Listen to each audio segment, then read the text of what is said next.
गण गणात बोते, गण गण गणात बोते, गण गण गणात बोते, गण गण गणात बोते, गण गण गणात बोते.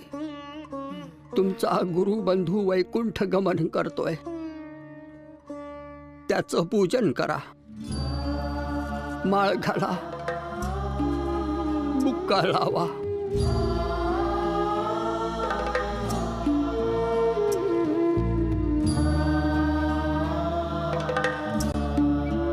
हर हर हर हर हर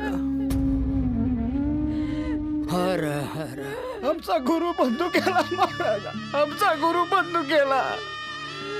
पाठीराखा जावा आणि आभाळ कोसळावं, तशी आज माझी अवस्था झाली महाराज. पायचा अगं भास्कर गेला नाही, त्याचा आत्मा तर परमात्म्यात विलीन झाला आहे. पण महाराज, भास्कर रावांची समाधी कुठे करायची? अरे कुठे म्हणून काय विचारतोस? तो तर द्वारकेश्वराच्या सानिध्यात विलीन झाला आहे. भास्कररावांची समाधी द्वारकेश्वरालाच होणार.